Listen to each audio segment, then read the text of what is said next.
One thing you can accept as certain is that our lives are full of distractions. You might be so determined to accomplish your to-do list, yet you get to the end of the day and not much has been completed.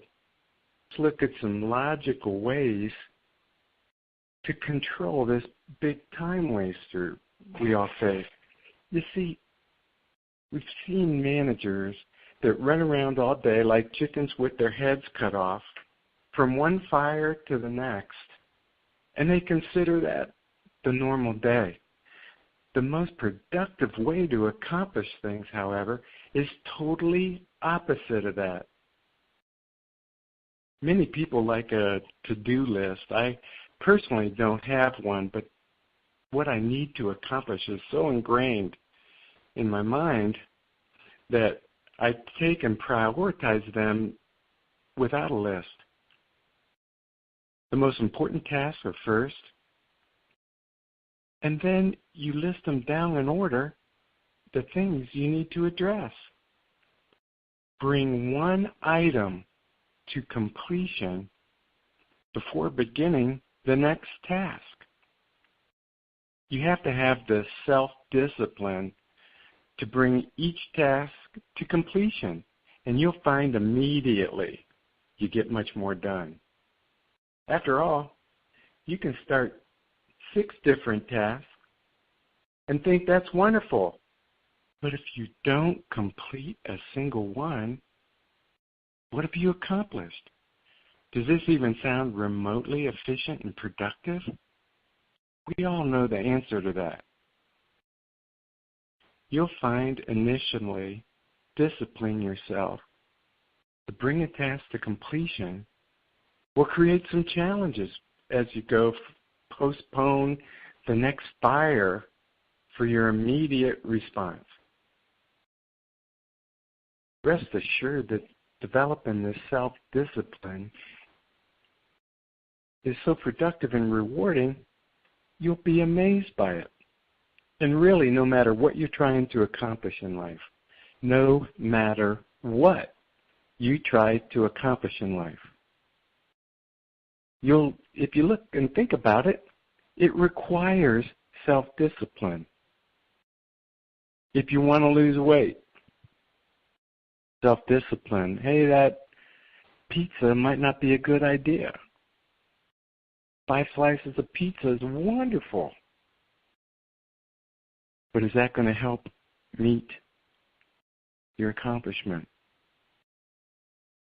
Whenever you say exercise might be a great thing, I'll do that when I have time. One of the limitations or excuses we all get into is that we don't have the time.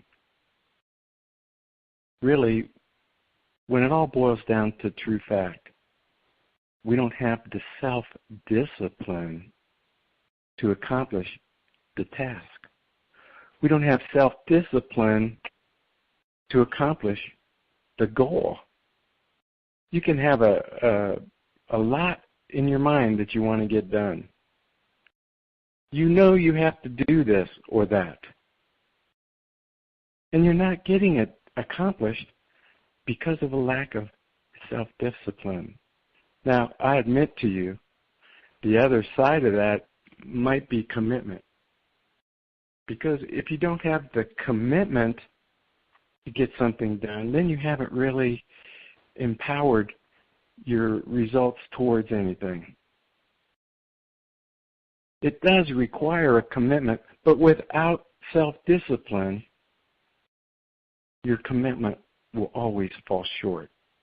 And when we look at this thing called distractions as destructive, you could really change your day-to-day.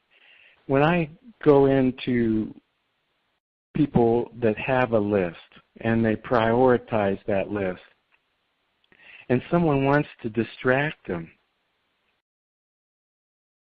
they won't allow themselves by the self-discipline to be pulled into that issue.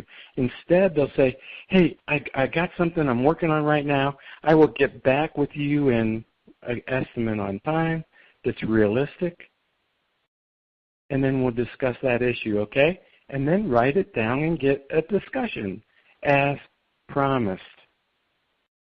You see, not being distracted doesn't mean you don't address the other issues. It's that you prioritize, you manage, and then you accomplish every task one at a time before you go to the next one. The people around you will soon find out also that you're disciplined to that approach.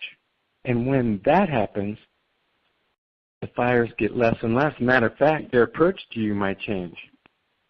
They might come to you instead and say, hey, I need to talk to you about this issue. When you get a chance, let's discuss it. Because they know that that is your discipline. They will follow it. These days, one of the other big distractions is cell phones. Now, I admit to you, my personal cell phone in the way that I use it is an area of opportunity for improvement. Will you admit that? One of the biggest distractions we have is our cell phone. My phone, and I admit that I don't understand it totally how it functions, but it makes noises when various things happen, like a post in certain social medias or a text message. Makes noise for an incoming call. Makes noise when I have a voicemail. Now, I personally consider it rude when I'm in a discussion with somebody and they answer their cell phone or they're texting it or checking their mail as though I'm not even present. At the same token, I understand that I have that same issue. I'm distracted by the cell phone. So my challenge is not that different than I'm sure yours when it comes to cell phone use. I'm learning that this self-discipline applies to cell phones. Whenever I'm in a project I need to complete, if I'm doing something that I figure is important, my cell phone is now turned off. If I'm in a training session or a meeting or I'm writing an article, the cell phone's off. This should apply also to eating dinner or in a conversation with family. Why in the world is everybody at the table? Look at the restaurants when you go in.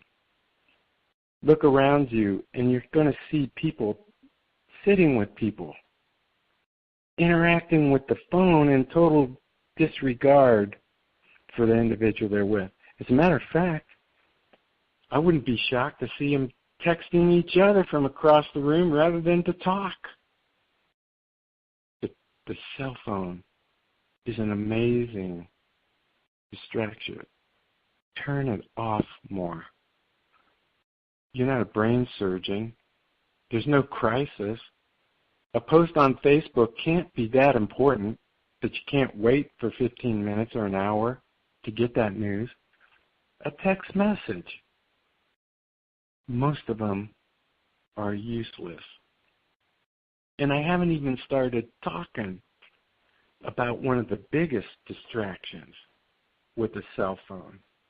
And that's those silly games like Candy Crush. I admit, I've had these games on the cell phone.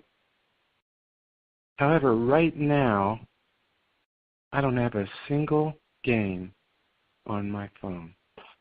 They're a total waste of time. Time that we're using as excuses while we're not getting things done. A way to get away and try to get to level 182 on Candy Crush won't help you accomplish anything in life. I doubt very seriously you're going to get an award or an honor or put any money in your checking account You're not going to help customers. You're not going to go beyond what's required. Playing Candy Crush on your cell phone. I want to challenge you today to look at the distractions in your life. This is just two small examples. Two small examples of how we get distracted day to day, how we don't get accomplished what we want to do, how we don't make commitments, how we don't set goals, how we don't develop our self-discipline to accomplish what we want out of life. I'm challenging everyone today. Look at the distractions that you have. There are probably a lot more. Look at your life, seeking ways to reduce your distractions, and instead focus on accomplishing your tasks, on meeting your goals, on developing the self-discipline to accomplish much. Have a great week, and I'll talk to you soon.